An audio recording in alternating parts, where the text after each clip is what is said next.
دیکھیے اعوذ باللہ من الشیطان الرجیم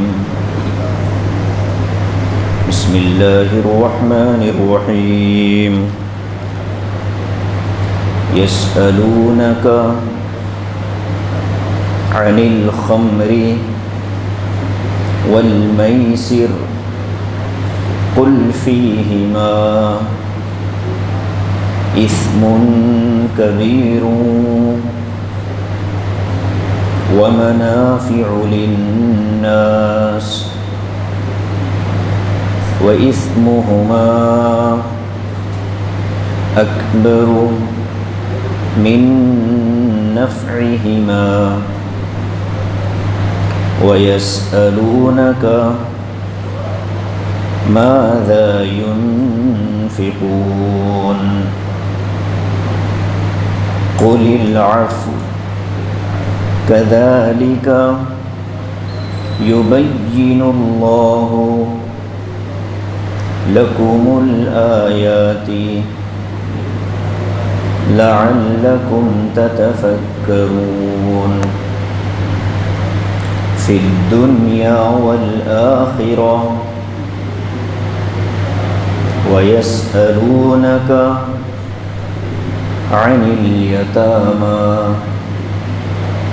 قل إصلاح لهم خير وإن تخالطوهم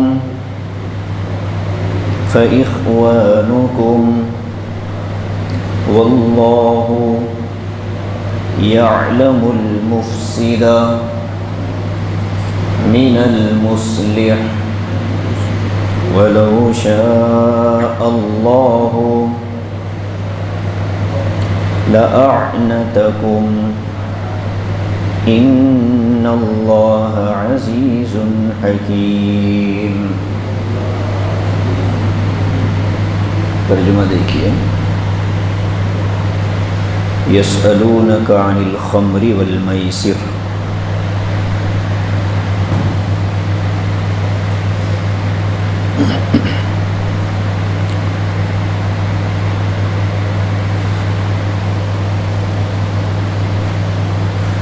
اوپر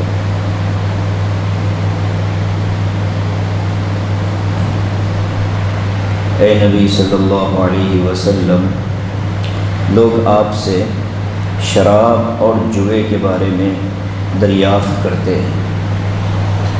قل فیہما اثم کبیر، آپ فرما دیجئے کہ ان دونوں میں بہت بڑے بڑے گناہ ہیں۔ ومنافع للناس، اور لوگوں کے لیے کچھ فائدے بھی ہیں۔ وَإِثْمُهُمَا أَكْبَرُ مِن نَفْعِهِمَا، اور ان دونوں کے گناہ ان کے فائدے سے زیادہ بڑے ہیں۔ وَيَسْأَلُونَكَ مَاذَا يُنْفِقُونَ، اور آپ سے پوچھتے ہیں کہ کیا خرچ کریں اللہ کے راستے میں۔ قُلِ الْعَفْوَ، آپ فرما دیجئے کہ تمہاری ضروریات سے زیادہ۔ كَذَلِكَ يُبَيِّنُ اللَّهُ لَكُمُ الْآيَاتِ، اسی طریقے سے اللہ تعالیٰ تمہارے لیے اپنی آیتوں کو کھول کھول کر بیان کرتے ہیں۔ لَعَلَّكُمْ تَتَفَكَّرُونَ، تاکہ تم غور و فکر کرتے رہو۔ فی الدنیا والآخرہ، دنیاوی معاملات میں بھی اور آخرت میں بھی۔ وَيَسْأَلُونَكَ عَنِ الْيَتَامَى، اے نبی صلی اللہ علیہ وسلم، لوگ آپ سے یتیموں کے بارے میں پوچھتے ہیں۔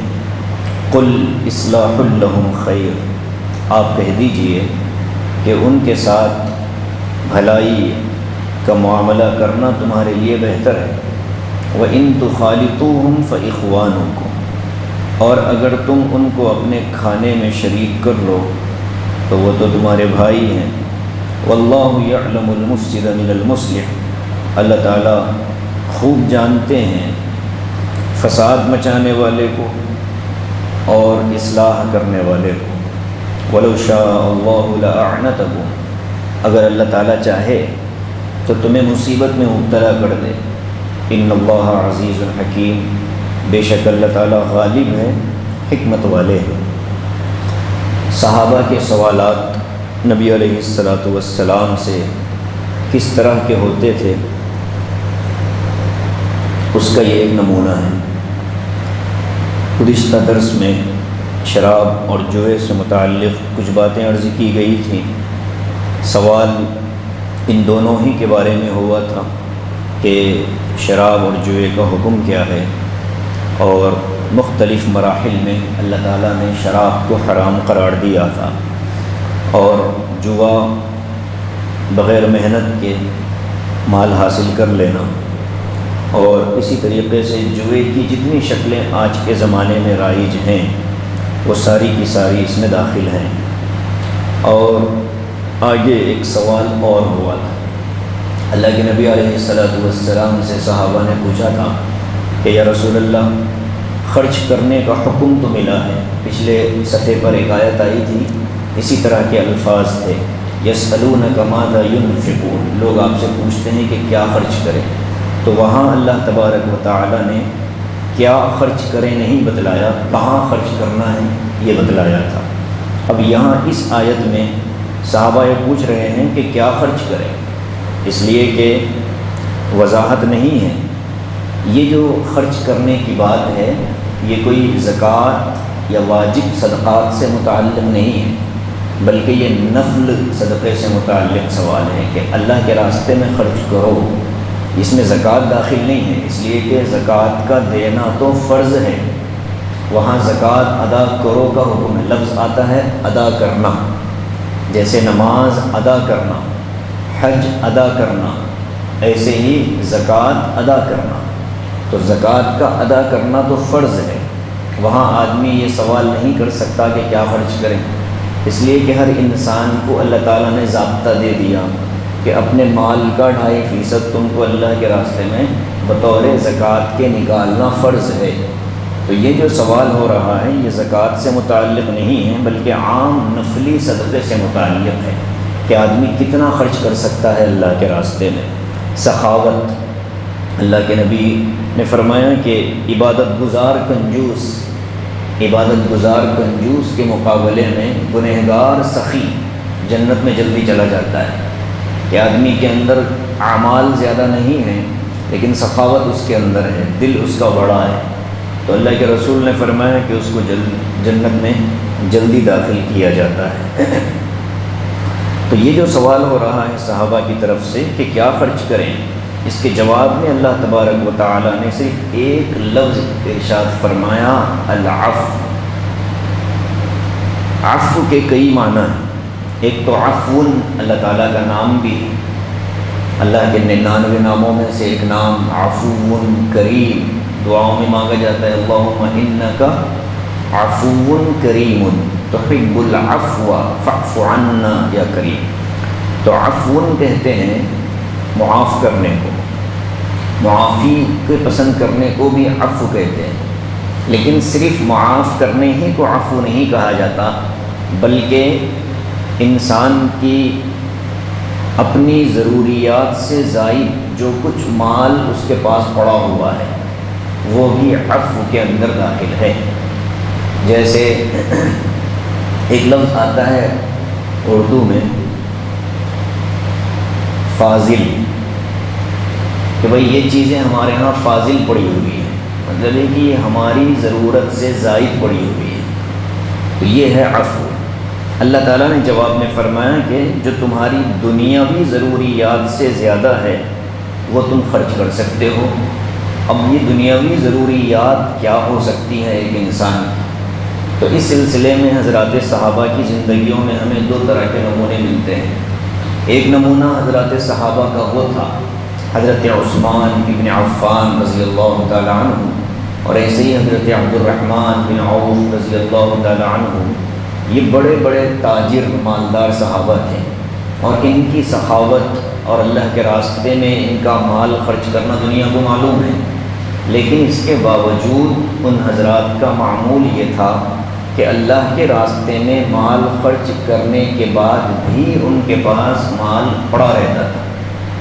ایک یہ نمونہ ہے، یعنی مالدار انسان اگر کوئی ہے تو اس کو اپنی زندگی میں مال خرچ کرنے کے بعد اپنی ضروریات سے زیادہ مال رکھنے کی بھی گنجائش ہے، لیکن دو شرطوں کے ساتھ۔ پہلی شرط یہ کہ سالانہ اس پر زکوٰۃ ادا کی جائے اور رمضان میں صدقہ فطر اس کا نکالا جائے، تو پھر وہ مال جمع کر کے رکھنے کی گنجائش ہے، اس میں کوئی حرام نہیں ہے۔ دوسرا نمونہ صحابہ کی زندگی سے ہمیں یہ ملتا ہے کہ حضرت ابو ذر غفاری رضی اللہ تعالیٰ عنہ اور ایسے ہی صدیق اکبر رضی اللہ تعالیٰ عنہ، ان حضرات کا معمول یہ تھا کہ کل کے دن کوئی چیز نہیں رکھتے تھے، یعنی ان کے پاس جو آج ہوتا تھا اپنی استعمال میں لانے کے بعد جو زائد ہوتا اس کو خرچ کر دیتے، کل کا کل دیکھا جائے گا۔ تو دونوں نمونے صحابہ کی امت کے سامنے ہیں۔ اب مسلمانوں میں اسلام نے دونوں میں سے کسی ایک نمونے کو ضروری قرار نہیں دیا، ہر انسان کی اپنی ہمت اور صلاحیت پر اس کو چھوڑ دیا ہے کہ تم اگر ان کو نمونہ بناتے ہو تب بھی گنجائش ہے، یا ان کو نمونہ بناتے ہو تب بھی گنجائش ہے۔ مگر ایک بات ضرور ہے کہ کل کے دن کچھ بھی نہ رکھنا، اگر اس طبقے میں شامل ہونا چاہتے ہیں تو اس سے پہلے یہ دیکھ لینا چاہیے کہ اللہ تبارک و تعالیٰ نے انسان پر جو حقوق اور ذمہ داریاں ڈالی ہیں ان ذمہ داریوں کو پورا کرے بغیر آدمی مال خرچ نہ کرے، یعنی میاں بیوی بچوں کا خرچ، نان نفقہ جو کہ واجب ہے، ضروری ہے، اس میں کوتاہی اگر کر رہا ہے آدمی اور پھر خوب اللہ کے راستے میں خرچ کر رہا ہو تو یہ صدقہ نہیں ہے، اس لیے کہ پہلا حق اپنے گھر والوں کی ضروریات کو پورا کرنا ہے، تو اس کے بعد جو بچے گا وہ اللہ کے راستے میں خرچ کیا جا سکتا ہے۔ تو یہاں آدمی کو بہت آزمائش اور امتحان سے گزرنا پڑتا ہے، اس لیے کہ وہ بہت ہمت کی بات ہے کہ آدمی پورا ہی مال اللہ کے راستے میں خرچ کر دے، بہت ہمت کی بات ہے۔ اور حضرات صحابہ کا ایک طبقہ وہ تھا جن کو اصحاب صفہ کہتے ہیں۔ صفہ ایک چبوترا تھا مسجد نبوی میں، آج وہ چبوترا موجود نہیں ہے، اور وہ جگہ بھی مسجد کے صحن میں یعنی نمازوں میں مصلیوں کی جگہ میں داخل ہو گئی ہے، اور روضہ مبارک کے بالکل سامنے وہ چبوترا تھا جو کہ اب صف کا حصہ بن چکا ہے۔ آج وہاں ایک چبوترا بنا ہوا ہے باب جبرائیل اور باب نساء کے قریب میں، وہ صفہ نہیں ہے، وہ ایک چبوترا ہے جو مسجد نبوی کے خادموں کے بیٹھنے کے لیے بنایا گیا تھا، جس کو دکۃ الاغوات کہا جاتا ہے عربی میں۔ اغوات وہ حبشی لوگ جو روضہ مبارک کی جالی کی صفائی کرتے ہیں اور روضے کے اندر جاتے ہیں، اللہ کے رسول صلی اللہ علیہ وسلم کے روضے کی جالی کی چابی جن لوگوں کے پاس ہوتی ہے وہ اغوات ہوتے ہیں۔ حضرت امیر معاویہ رضی اللہ تعالیٰ عنہ کے زمانے سے حضرت نے حبشے سے کچھ لوگوں کو لا کر مدینے میں آباد کیا تھا، حرم میں بھی پائے جاتے تھے، مکہ مکرمہ میں بھی اور مدینے میں بھی۔ ان کا کام ہی یہ ہوتا تھا کہ وہ آنے والے حاجیوں کو پانی پلائیں، امام جمعہ کا خطبہ دینے کے لیے ممبر پر چڑھے تو عصا پکڑا دیں، اور جب خطبے سے فارغ ہو جائے تو عصا رکھ لیں اور پھر اس عصا کی حفاظت کرے اگلے جمعہ تک۔ تو ایسے ہی روضہ مبارک کی جالی جو ہے وہ اس جالی کی چابی انہی لوگوں کے پاس ہوتی ہے، آج بھی وہی حضرات اس کے ذمہ دار ہیں، حکومت بھی ان سے وہ چابی نہیں لے سکتی۔ تو حضرت امیر معاویہ کے زمانے میں لا کر کے ان لوگوں کو وہاں بسایا گیا تھا، تو ان کے بیٹھنے کے لیے وہاں ایک چبوترا بنایا گیا، وہ چبوترا آج موجود ہے، لیکن اس کو لوگ غلط فہمی سے صفہ سمجھ لیتے ہیں، جبکہ صفہ وہ نہیں ہے، صفہ آج صف کے اندر داخل ہو چکا ہے اور وہاں اس کی کوئی علامت نہیں ہے۔ تو ایک صحابی تھے، صفہ چبوترے پر رہنے والے کچھ صحابہ تھے جن کا کام یہ ہوتا تھا کہ حضور صلی اللہ علیہ وسلم کی جب بھی مجلس لگے مسجد میں تو وہ فوراً آ کر حضور کی خدمت میں بیٹھ جاتے تھے، ان کو کوئی دنیا کمانے کی ذمہ داری نہیں تھی، وہ غریب فقیر مسکین طلبہ تھے، جس میں حضرت ابو ہریرہ رضی اللہ تعالیٰ عنہ کا نام آتا ہے۔ ان لوگوں کے لیے حکم یہ تھا کہ چونکہ تم آئے ہو دین سیکھنے کی نیت سے اور آئے ہو اپنی آخرت سنوارنے کے لیے اور حضور صلی اللہ علیہ وسلم کی خدمت میں رہنے کی نیت سے، تو اصحاب صفہ کو اس بات کی اجازت نہیں تھی کہ وہ کوئی درہم یا دینار اپنے ساتھ رکھتے ہیں۔ ایک دن ایسا ہوا کہ اصحاب صفہ میں سے ایک شخص کا انتقال ہو گیا۔ جب ان کے کپڑے اتار کر ان کو کفن پہنایا جانے لگا تو ایک درہم ان کے پاس ملا، تو اللہ کے رسول کو اطلاع ہوئی تو حضور نے فرمایا کہ یہ جہنم کا ایک انگارہ ہے۔ کچھ دن بعد کسی اور صاحب کا انتقال ہوا تو ان کے ہاں سے 2 درہم نکلے، تو ان کے بارے میں بھی حضور نے یہی فرمایا۔ تو وہ مخصوص اصحاب صفہ کے لیے حکم ہے کہ ان کے لیے یہ اجازت نہیں تھی کہ وہ اپنے پاس کچھ مال رکھتے، اس لیے کہ ان کی کفالت نبی کریم صلی اللہ علیہ وسلم خود فرماتے تھے۔ صحابہ کو اعلان کر دیا جاتا تھا، صحابہ آتے تھے اور آ کر کے انگور کے خوشے یا سوکھا گوشت مسجد نبوی میں اصحاب صفہ کے چبوترے کے پاس لگا دیا کرتے تھے، کوئی کپڑا لگا دیتا تھا، کوئی کچھ، تو وہ اسی کو کھا لیتے اور اسی میں رہتے تھے۔ کبھی کبھار ایسا ہو جاتا تھا، کبھی کبھار کہ اصحاب صفہ میں سے کسی کو کوئی صحابی اپنے ساتھ لے جاتے کہ بھائی فلاں جگہ میرا تھوڑا سا کام ہے، مزدوری کر لو، تو پھر ان سے وہ تھوڑی دیر کا کام کروا لیتے اور اجرت دے دیتے تھے۔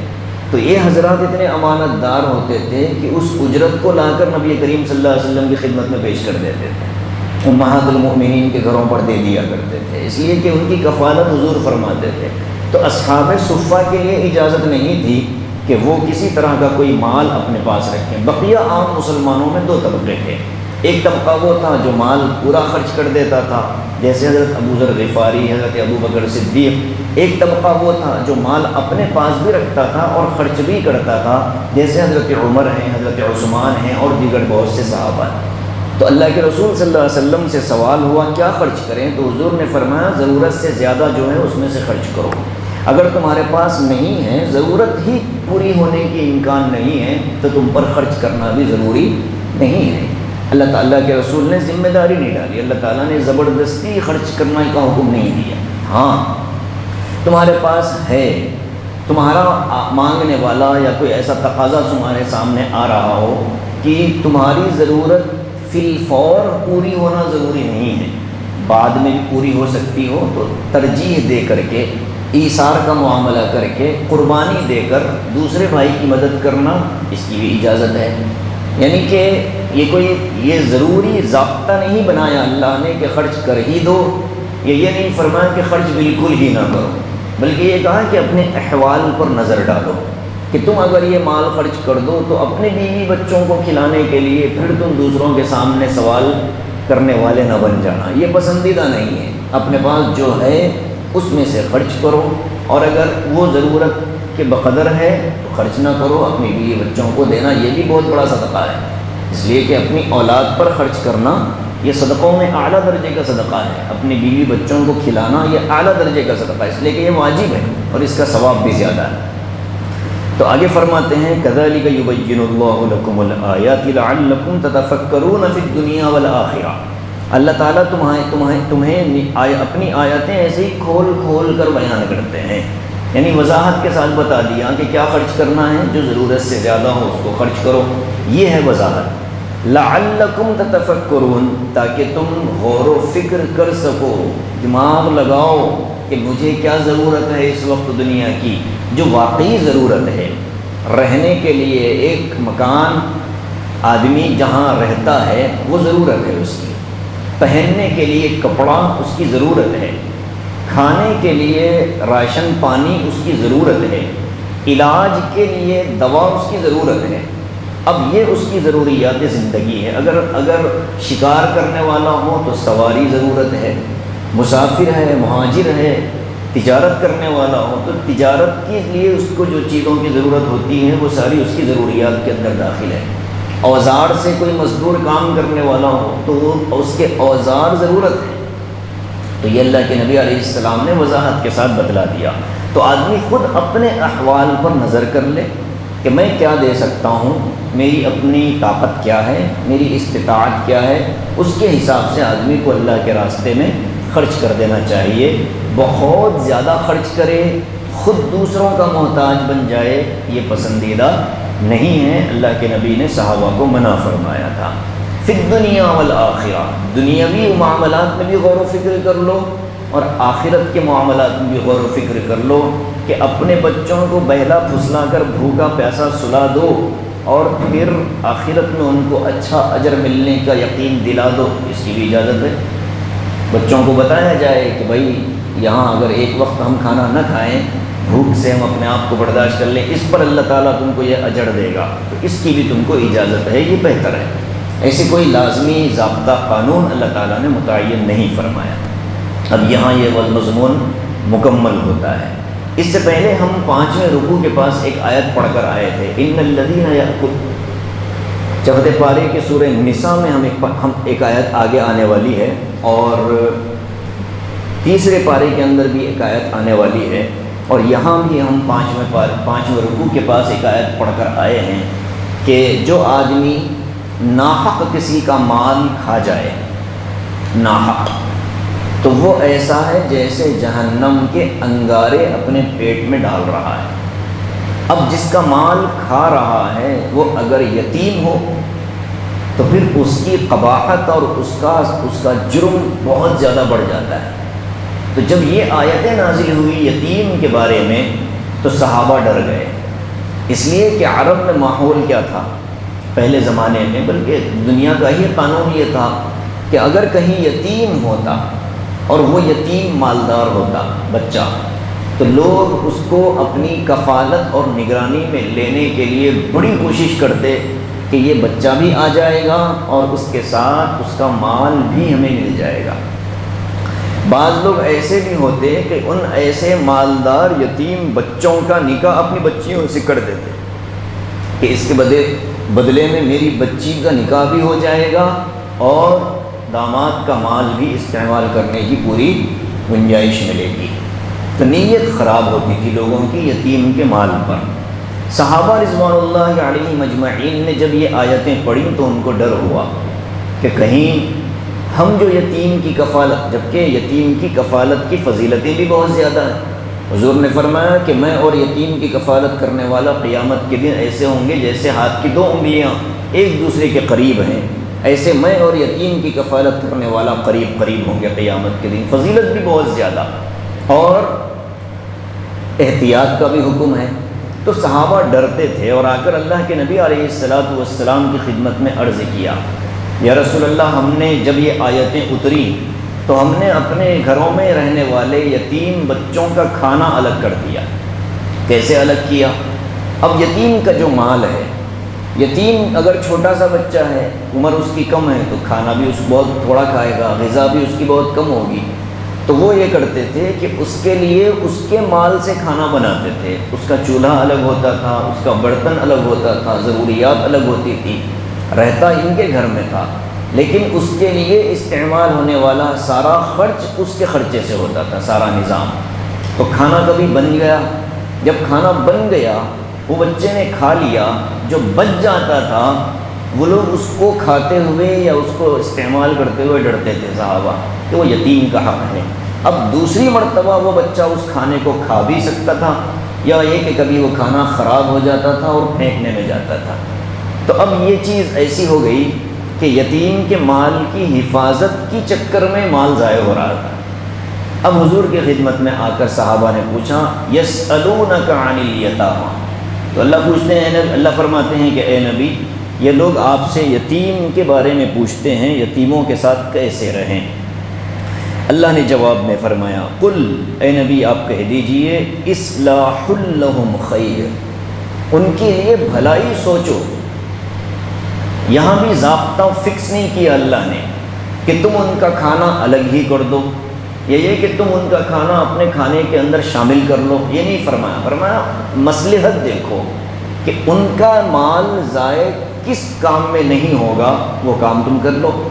اگر علیحدہ کھانا پکانے میں ان کا مال ضائع نہیں ہوتا ہے تو علیحدہ بناؤ، اور اگر ان کا کھانا علیحدہ بنانے میں ان کا مال زیادہ خراب ہو رہا ہو تو پھر تم کو اجازت ہے، وَإِن تُخَالِطُوهُمْ فَإِخْوَانُكُمْ، اگر تم ان کو اپنے کھانے میں شریک کر لو تو وہ تو تمہارے بھائی ہیں، تو تمہیں کوئی اس میں عیب سمجھ میں نہیں آنا چاہیے۔ اصل چیز ہے یتیم کے مال کی حفاظت، وہ جس طریقے سے بھی ہو اس طریقے کو اختیار کر لو۔ اللہ نے یہاں بھی دونوں باتیں بتلا دی کہ تم اپنے ذہن سے سوچ لو کہ کس چیز میں یتیم کے مال کی حفاظت ہے، یتیم کا مال کہاں محفوظ رہتا ہے، اس رویے کو اختیار کر لو، وہ ترتیب بنا لو۔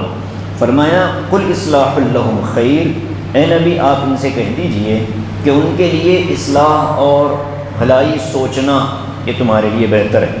وَإِن تُخَالِطُوهُمْ فَإِخْوَانُكُمْ، اور اگر تم ان کو اپنے کھانے میں شریک کر لو، اس کی کئی شکلیں بن سکتی ہیں کہ ایک دن ان کے خرچے سے کھا لو، ایک دن اپنے خرچے سے کھا لو، ایک جیسا کھانا بنا لو، یا یہ ہے کہ ان کا خرچ کرو ہی نہیں، ان کے مال کی حفاظت کرو، اپنے مال سے ان پر خرچ کرتے رہو، اس کی بھی اجازت ہے۔ یہ ہے کہ ماہانہ تم نے جو اس پر خرچ کیا ہو امانت داری کے ساتھ اس کے مال سے وہ حصہ نکال لو، اس کی بھی گنجائش ہے۔ سورہ نساء میں یتیم کے مسائل بہت تفصیل سے بیان کیے گئے ہیں۔ اب یہاں آپ دیکھیں کہ یتیم کے لیے قرآن نے مستقل آیتیں نازل فرمائی ہیں، مستقل۔ اور ہمارے معاشرے میں یتیم کا حال کیا کر رکھا ہے ہم لوگوں نے؟ خدا نہ خواستہ کسی کا انتقال ہو جائے اور اس کی اولاد نابالغ ہو، یتیم ہو، تو بیوہ پر مستقل ظلم ہوتا ہے سسرال کی طرف سے، اس کو آزاد نہیں کیا جاتا۔ شریعت تو یہ کہتی ہے کہ عدت گزار دینے کے بعد وہ بیوہ آزاد ہے، وہ جہاں چاہے زندگی گزارے، وہ اگر کسی اور جگہ نکاح کرنا چاہے تو تم کو روکنے کا کوئی حق نہیں ہے۔ اب یہاں ظالم معاشرہ ہمارا اس بیوہ کو پوری جوانی بیوہ رکھتا ہے، نہ صرف یہ کہ بیوہ رکھتے ہیں، اس کے ساتھ جتنے مالی معاملات جڑے ہوتے ہیں ان پر بھی ناجائز طور پر تسلط اختیار کر لیا جاتا ہے۔ کبھی تایا، کبھی چچا، یا کبھی بیوہ کے ماں باپ، یا کبھی مرحوم کے ماں باپ، کوئی نہ کوئی ایک ایسا ظالم اٹھ جاتا ہے جو ان یتیموں کا مال ناحق کھا جاتا ہے۔ معاشرہ دیکھ کر خاموش بیٹھتا ہے، ہمیں کوئی پرواہ نہیں، ہمیں کیا کرنا ہے۔ تو یہ معاشرے کے اندر یہ بیماری بہت عام ہو رہی ہے۔ یتیم بچوں کا حق الگ کر دینا پڑے گا۔ علماء نے ایسے گھر کا پانی پینا حرام قرار دیا ہے جس گھر میں والد کے انتقال کے بعد بھائی بہنوں میں شرعی طور پر وراثت تقسیم نہیں ہوتی، اس گھر کا کھانا پانی بھی حرام ہے، اس لیے کہ کسی ایک کا مال نہیں ہے بلکہ سارے مرحوم کے وارثوں کا مال اس کے اندر شامل ہے۔ اس قدر احتیاط ہے اسلام کے اندر۔ اور لوگوں کا انتقال ہوتا ہے، 20 سال گزر جاتے ہیں، کوئی پرواہ نہیں ہوتی۔ یتیموں کے حقوق اسلام نے بہت زیادہ رکھے، اتنے زیادہ رکھے ہیں کہ انگریز سائنسدان ہو یا انگریز تاریخ دان ہو، محمد اینڈ محمدن لا ایک کتاب لکھی فرانس کے ایک فلاسفر نے، اس میں اس نے لکھا ہے کہ اسلام کی بہت ساری چیزیں اچھی ہیں، مجھے جو سب سے اچھی چیز لگتی ہے وہ یتیم بچوں کے لیے قرآن کے اندر جو اصول بتائے گئے ہیں مجھے بہت اچھے لگے۔ پھر آگے اس نے لکھا کہ محمد صلی اللہ علیہ وسلم کی عملی زندگی کے اندر بھی یتیم بچوں کی کفالت کی جو نمونے نظر آتے ہیں وہ مجھے کسی اور جگہ نظر نہیں آئے۔ خود حضور اقدس صلی اللہ علیہ وسلم یتیم تھے، اور آپ کی یتیمی کو اللہ تبارک و تعالی نے قرآن میں بیان فرمایا، الم یجدک یتیماً فآوا، اے نبی کیا آپ یتیم نہیں تھے، اللہ تعالیٰ نے آپ کو ٹھکانہ دیا۔ تو اس نے لکھا کہ حضور صلی اللہ علیہ وسلم کو اپنی یتیمی کو اللہ تبارک و تعالیٰ نے جیسے حفاظت کے ساتھ حضور کو آگے بڑھایا، حضور خود یہ چاہتے تھے کہ میں بھی امت کے یتیموں کی اتنی ہی حفاظت کروں جتنی میری یتیمی کی حفاظت اللہ تبارک و تعالیٰ نے کی ہے۔ اس لیے حضور نے بار بار یتیموں کی کفالت کا حکم دیا، ان کے مال کے معاملے میں احتیاط کا حکم دیا۔ دیکھیے مسائل بہت صاف ہیں شریعت کے، ہم اس کو سمجھنا نہیں چاہتے یا ہم اس کو سننا نہیں چاہتے۔ شریعت کے مسائل میں کسی انسان کی کوئی عمل، کسی انسان کی کوئی رائے داخل نہیں کی جا سکتی، ضابطے بالکل متعین۔ انتقال ہو جائے، بیوہ اس آدمی کے نکاح سے نکل جاتی ہے، 130 دن کی عدت گزار دینے کے بعد اب وہ آزاد ہو جاتی ہے۔ وہ اگر نکاح کرنا چاہے تو اس کو اختیار دیا جاتا ہے کہ تم جہاں چاہو نکاح کرو، لیکن سسرال اس کو نکاح کرنے نہیں دیتا۔ وہ بیچاری نکاح اس لیے نہیں کرتی کہ میرے بچے مجھ سے چھین لیے جاتے ہیں، جبکہ بچوں پر سب سے پہلا شرعی حق ماں کا پڑتا ہے۔ اب دنیا کے قانون کا ضابطہ لے کر بچوں کو لے لیا جاتا ہے، یا ہے کہ بچوں کے نام پر ایک بیوہ کی پوری زندگی تباہ کر دی جاتی ہے۔ یہ معاشرے میں ظلم ہو رہا ہے۔ اور پھر ایک دو مرتبہ رسمی طور پر پوچھ لیتے ہیں کہ نکاح کر لینا تھا رسماً، اب وہ بیچاری کہتی ہے نہیں، میں جتنی زندگی جینا تھا میں نے جی لیا، بچوں کے لیے میں قربان ہوں۔ یہ سب ڈھکوسلے ہیں، فطرت کے خلاف اللہ تبارک و تعالیٰ نے زندگی گزارنے کا حکم نہیں دیا۔ فطرت کے خلاف زندگی نہیں گزاری جا سکتی۔ اگر کوئی گزار رہا ہے تو وہ دوہری زندگی جیتا ہے، وہ تنہائی میں اللہ کی شکایتیں کر رہا ہے، لوگوں کے سامنے مسکرا کر زندگی گزارتا ہے۔ فطرت سے لڑتے ہوئے آدمی زندہ نہیں رہ سکتا۔ مختلف بیماریاں، مختلف پریشانیاں، مختلف ٹینشن اس کی زندگی کا حصہ بنتے ہیں۔ وجہ صرف یہ ہوتی ہے کہ اس نے فطرت کا مقابلہ کیا ہے۔ نیچر کے مقابلے میں آدمی کو کبھی نہیں جانا چاہیے۔ تو بہرحال جن گھرانوں کے اندر یتیم بچے ہوتے ہیں ان کے لیے معاملات بڑے نازک ہیں۔ ان کو یہ دین بھی ان کو سیکھنا چاہیے کہ بھائی بہنوں کے بچوں کی کفالت کی ترتیب کیا ہو، کیا نظام بنایا جائے، کیسے اس کے باپ کے مال سے اس کا حق دے دیا جائے۔ جی، والد کے انتقال کے بعد والد کا جو مال ہے، جو اس کی جائیداد ہے، جو ورثہ ہے، اس کو تقسیم کرنا ضروری ہے اور ان بچوں کے اندر اس کو پہنچا دینا چاہیے۔ اگر بچے چھوٹے ہیں تو ان کے نام پر کسی کو وکیل بنا دینا چاہیے، اگر بچے سمجھدار ہیں تو ان کے ہاتھ میں دے دینا چاہیے۔ اتنا ضابطہ سخت ہے۔ سورہ نساء کی واضح ترین آیتیں، وَابْتَغُوا الْيَتَامَىٰ حَتَّىٰ إِذَا بَلَغُوا النِّكَاحَ وَآتُوا الْيَتَامَىٰ أَمْوَالَهُمْ۔ قرآن کہتا ہے کہ یتیموں کو ان کا مال دے دو۔ تم کون ہوتے ہو روکنے والے؟ بھلائی کے نام پر قبضہ کرنا اور ان کے نام پر، یعنی بچے چھوٹے ہیں ابھی اس لیے ہم ان کا فیصلے کرنے کا اختیار بھی شریعت نے نہیں دیا ہے۔ وہ بچہ، وہ اس کی ماں، اور وہ خود اپنی زندگی کے فیصلے کرے گی۔ سورہ نساء کی آیتیں پڑھیے، ابتدائی رکوع کی آنکھیں کھل جاتی ہیں انسان کی۔ اور یہ جو دوسرا نکاح، تیسرا نکاح کی بات آئی ہے شریعت میں، وہ اسی لیے آئی ہے کہ اگر تمہیں لگتا ہے کہ کوئی بیوہ ہے اور اس کے ساتھ یتیم بچے ہیں تو تم اس کے ساتھ دوسرا نکاح کرنے کے لیے درخواست دو۔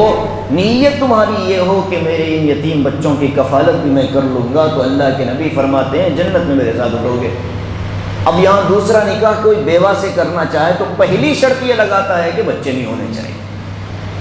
تو ہم نے اپنی مرضی سے دین اور اسلام کے احکام کو ڈیزائن کر رکھا ہے، مرضی والا دین گزار رہے ہیں، اللہ کی مرضی والا دین ہم گزارنے کو تیار نہیں ہیں۔ یہاں کیا کہتے ہیں، وَإِن تُخَالِطُوهُمْ فَإِخْوَانُكُمْ، اگر اپنے ساتھ کھانے میں شامل کر لو تو تمہارے بھائی ہیں، بھائی بہن ایک ساتھ کھاتے ہیں، کوئی اس میں حرج کی بات نہیں۔ وَاللَّهُ يَعْلَمُ الْمُفْسِدَ مِنَ الْمُصْلِحِ، یہ آیت ڈراتی ہے۔ دو طرح کے اللہ نے لوگوں کا ذکر کیا۔ نیت اللہ جانتا ہے کہ تم یتیم کا مال خرچ کر رہے ہو تو کس نیت سے کر رہے ہو، مفسد ہو یا مصلح ہو۔ مفسد کا مطلب یتیم کے مال کو نقصان پہنچا کر ہڑپ لینے کی نیت سے کر رہے ہو، یا واقعی تم خیر خواہ ہو اور ان کے ساتھ بھلائی چاہتے ہو۔ اللہ دلوں کی حالت کو جانتا ہے، اور شکر ادا کرو اللہ کا، وَلَوْ شَاءَ اللَّهُ لَأَعْنَتَكُمْ، اور اگر اللہ چاہے تو تم کو مصیبت میں مبتلا کر سکتا تھا۔ وہ کیا مصیبت ہوتی؟ اللہ یہ حکم دے سکتا تھا کہ خبردار یتیم کے مال کا کوئی حصہ تمہارے مال کے اندر شامل نہیں ہونا چاہیے، تم کو اس کا کھانا علیحدہ بنانا، اور یہ بھی یاد رکھو کہ وہ جتنا استعمال کرے گا اتنا ہی بنانا۔ تو ظاہر ہے کہ انسان کے لیے ناممکن سی بات ہو جاتی۔ اس لیے جیسے بدلہ لینے کا حکم شریعت میں ہے، تو صرف بدلہ لے لینے کا حکم نہیں ہے بلکہ اس میں یہ بھی ہے وَإِنْ عَاقَبْتُمْ فَعَاقِبُوا بِمِثْلِ مَا عُوقِبْتُمْ بِهِ، اگر تم بدلہ لینا چاہو کسی ظالم سے تو اتنا ہی بدلہ لو جتنا اس نے تم پر ظلم کیا۔ اب وہ کس کو معلوم ہوگا کہ چانٹا کس قوت سے پڑا تھا، اس وقت کتنا درد ہوا تھا۔ اب بدلے میں ہم نے دو چار چانٹے مار دیے تو اب معاملہ بدل جائے گا۔ ہم اب تک مظلوم تھے، وہ ظالم تھا، ہم نے ایک کی جگہ دو مارے تو ہم ظالم اور وہ مظلوم، تو معاملہ وہاں سختی کا ہے۔ اس لیے معاف کر دینے ہی کے اندر بہتری آگے اللہ نے فرمایا۔ تو یہاں اللہ کہتے ہیں، یہاں بھی اگر ہم ایسا ہی حکم دیتے کہ خبردار یتیم کے مال سے ایک حبہ بھی تمہارے مال میں داخل نہیں ہونا چاہیے، اور اگر تم اس کا کھانا الگ بناؤ تو اتنا ہی بناؤ جتنا وہ استعمال کرتا ہے، تو سر پیٹ لیتا آدمی۔ فرماتے ہیں وَلَوْ شَاءَ اللَّهُ لَأَعْنَتَكُمْ، اللہ اگر چاہے تو تم کو مصیبت میں مبتلا کر سکتا تھا۔ کیوں؟ ان اللہ عزیز حکیم، اللہ تعالیٰ غالب ہے، کون ہے اس کو روکنے والا؟ حکیم ہے، وہ جانتا ہے کہ تم اس پر عمل نہیں کر سکتے، اس لیے اس نے حکمت کے ساتھ حکم دیا کہ اگر ملا کر کھانا چاہو تو ملا کر کھاؤ، علیحدہ رکھنا چاہو تو علیحدہ رکھو، نیت تمہاری صحیح ہونی چاہیے۔ واللہ یعلم المفسد من المصلح۔ یہ احکام سورہ بقرہ کے اہم ترین احکام چل رہے ہیں۔ آگے ایک موضوع نکاحوں سے متعلق ہے کہ کافرہ مشرکہ لڑکی کا نکاح مومن مرد سے، اور ایسے ہی مومن عورت کا نکاح کافر مرد سے، شریعت نے اس کو منع کیا ہے۔ کیوں منع کیا ہے؟ کیا حکمتیں ہیں؟ آج کے ماحول میں کیا کیا صورتیں پیش آ رہی ہیں؟ انشاءاللہ اس پر اگلے درس میں گفتگو کی جائے گی۔ اللہ تبارک و تعالی ہم سب کو اپنے احکام پر